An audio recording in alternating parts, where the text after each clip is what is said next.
আমাদের অনেকেরই দেখবেন ব্যথার সমস্যা রয়েছে। শরীরের যে কোনো জায়গার যত পুরনোই ব্যথা হোক না কেন, সেটা আপনাদের হাঁটুতে, কাঁধে, কোমরে, পায়ের গোড়ালিতে, মোচের, জয়েন্টের বা বাতের।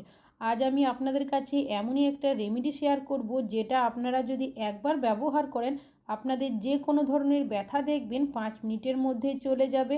আপনাদের যত পুরনোই ব্যথা হোক না কেন, সেই ব্যথাকে টেনে বের করতে সাহায্য করবে। ব্যথার সমস্যায় আমরা অনেকেই ভুগে থাকি, যার কারণে বিভিন্ন ধরনের ব্যথা দূর করার ক্রিম, এমনকি পেনকিলারও ব্যবহার করে থাকি। তবে আজ যদি আপনারা আমার পদ্ধতিতে এই রেমেডিটা ব্যবহার করেন, কোনো রকমের ব্যথা দূর করার জন্য পেনকিলার খাওয়ারও প্রয়োজন হবে না, এমনকি ব্যথা দূর করার ক্রিম বা স্প্রেও আপনাদের ব্যবহার করতে হবে না। চলুন দেখে নেওয়া যাক কী সেই রেমেডিটা। আমি এখানে নিয়েছি পটল। পটল আমরা প্রত্যেকেই রান্নাতে কম বেশি ব্যবহার করে থাকি, তবে আজ কিন্তু ব্যথা দূর করার ক্ষেত্রে ব্যবহার করব। এই পটলের মধ্যে রয়েছে এমন বেশ কিছু প্রপার্টিস, যেটা আমাদের যত পুরনোই ব্যথা হোক না কেন, সেটাকে টেনে বের করতে সাহায্য করবে। তবে এর ব্যবহার করার সঠিক পদ্ধতিটা আপনাদের জানতে হবে। আপনি যদি ব্যথা দূর করার ক্রিম, পেনকিলার খেয়ে বিরক্ত হয়ে গেছেন, বিভিন্ন ধরনের স্প্রেও ব্যবহার করেছেন, কোনো কিছুতেই কিচ্ছু হচ্ছে না, বিশেষ করে হাঁটার সময় হাঁটুতে বা কোমরের গ্রিস শেষ হওয়ার কারণে কটকট আওয়াজ আসছে, কোনো কিছুতেই আপনাদের কিচ্ছু হচ্ছে না, তাহলে কিন্তু আপনাদের এই রেমেডিটা সব সমস্যার সমাধান করবে। এখানে আমি একটা কচি ধরনের পটল নিয়েছি, আর পটলটা কিন্তু দুটোভাবে ব্যবহার করতে হবে। বোটার অংশগুলো সাইডে কেটে বাদ দিয়েছি, আর পটলটাকে অর্ধেক করে নিয়েছি। অর্ধেক পটল সাইডে রেখেছি, আর বাকি অর্ধেকটা গ্রেটারের সাহায্যে গ্রেট করে নিচ্ছি। তো পটলের মধ্যে দেখবেন এমন বেশ কিছু প্রপার্টিস রয়েছে, বিশেষ করে যে বীজের অংশগুলো থাকে, সেগুলোতে দেখবেন যত পুরনোই ব্যথা হোক না কেন, বিশেষ করে জয়েন্টের, বাতের, সেই ব্যথাকে কিন্তু খুব সহজেই সারিয়ে তুলতে সাহায্য করবে। তো অর্ধেক পটল আমি গ্রেট করে নিয়েছি, আর বাকি যে অর্ধেকটা রয়েছে সেটাও কিন্তু ব্যবহার করব। এখানে একটা পাত্র নিয়েছি, ছুরির সাহায্যে আপনারা চেষ্টা করবেন যতটা সম্ভব এভাবে ছোট করে কেটে নেওয়ার।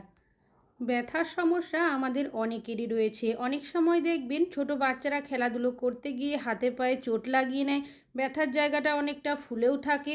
তাছাড়াও আমরা অনেকে দেখবেন সবসময় কিন্তু পেনকিলার ব্যবহার করতেও ভয় পায়। তবে এই পদ্ধতিতে আপনারা যদি রেমেডিটা ব্যবহার করেন, আপনাদের কিন্তু ব্যথা দূর করার ক্রিম, ওষুধ কোনো কিছুই ব্যবহার করতে হবে না।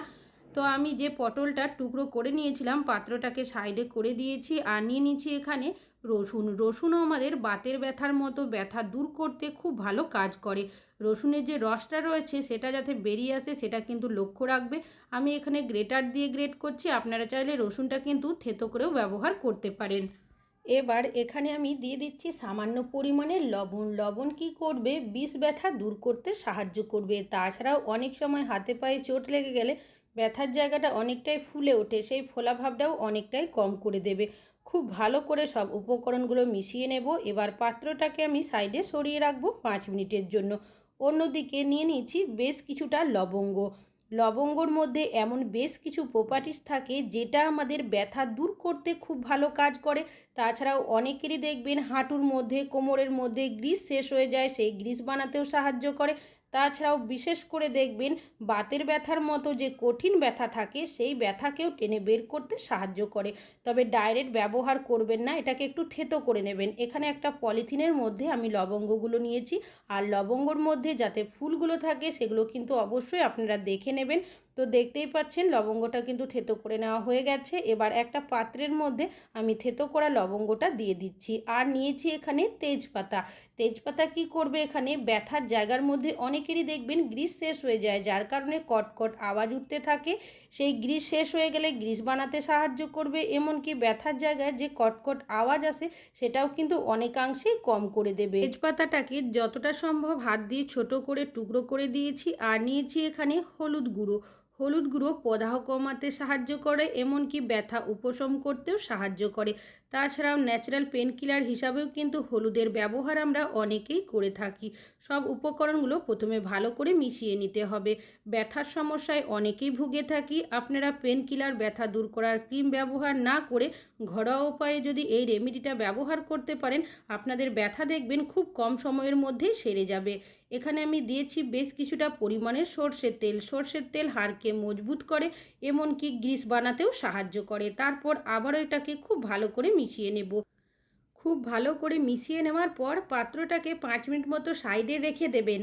আর এই রেমেডিটা কিন্তু এখনও তৈরি হয়নি। যখন আপনারা এই রেমেডিটা ব্যবহার করবেন তার আগে কিন্তু কাজটি করতে হবে। অন্যদিকে আমি এখানে একটা পাত্র নিয়েছি, এর মধ্যে দিয়ে দেব আগে থেকে যে পটলের টুকরোগুলো করে রেখেছিলাম সেগুলো, আর দিয়ে দিচ্ছি বেশ কিছুটা পরিমাণের নর্মাল জল, আর দিয়ে দিচ্ছি সামান্য পরিমাণের লবণ। খুব ভালো করে লবণটাকে জলের সাথে মিশিয়ে দেব। এবার এই পাত্রটাকে গ্যাসের মধ্যে বসিয়ে দেব।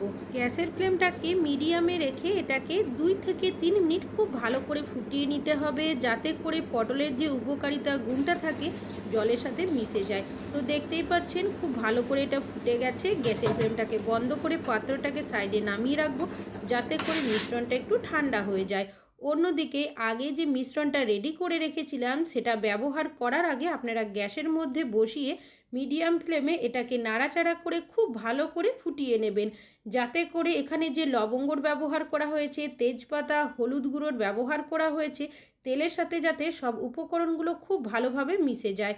খুব ভালোভাবে যখন ফুটতে শুরু করবে এখান থেকে একটা গন্ধ বেরোবে, তার পাশাপাশি দেখবেন হালকা যখন ধোয়ার মতো সৃষ্টি হবে তখন কি করবেন, আগে থেকে যে পটলের মিশ্রণটা বানিয়ে রেখেছিলেন সেটা দিয়ে দেবেন। আর এটা কিন্তু এর আগে ব্যবহার করা যাবে না, এই পর্যায়েই ব্যবহার করতে হবে।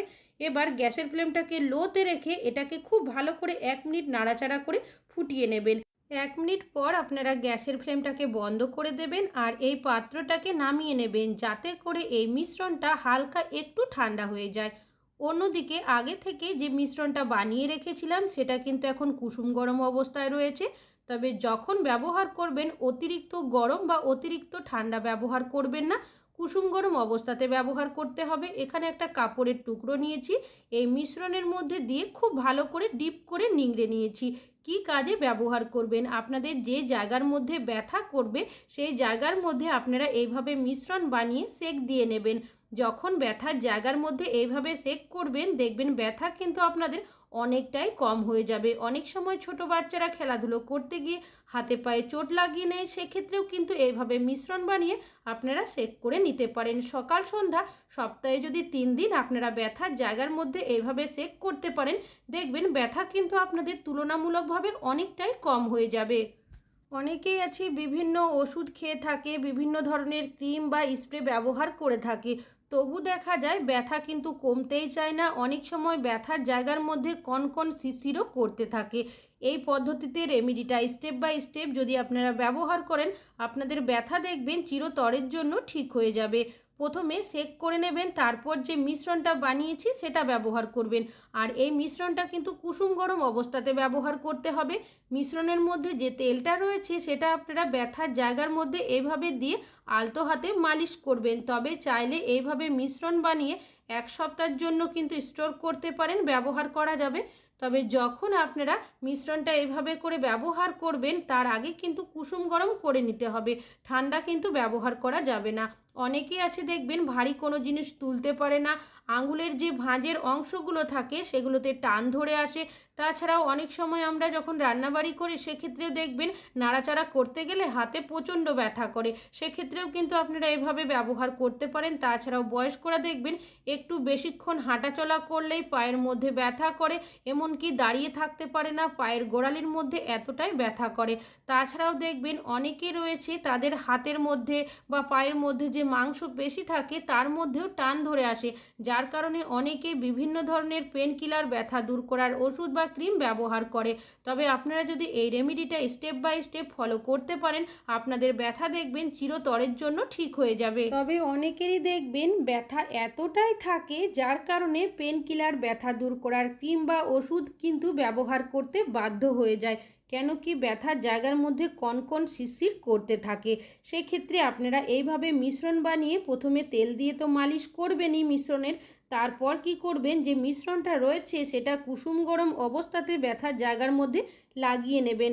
তবে এই মিশ্রণটা যাতে ঝরে পড়ে না যায় সেক্ষেত্রে আপনারা কি করবেন, একটা কাপড় দিয়ে এইভাবে পেঁচিয়ে দেবেন।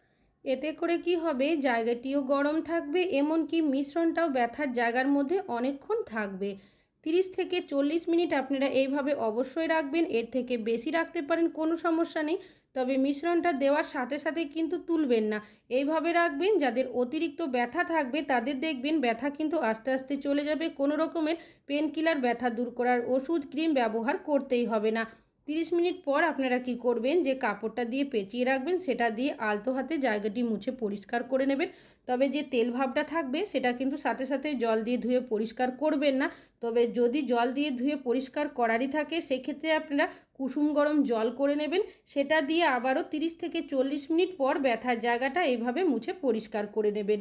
এইভাবে যদি আপনারা স্টেপ বাই স্টেপ এই রেমেডিটা ব্যবহার করতে পারেন, আপনাদের যে কোনো ধরনের ব্যথা দেখবেন খুব সহজেই চলে যাবে। তাছাড়াও এই রেমেডিটা এতটাই পাওয়ারফুল, বাচ্চা থেকে বড় যে কোনো বয়সের মানুষ কিন্তু ব্যবহার করতে পারে। আশা করছি আপনাদের রেমেডিটা কাজে আসবে।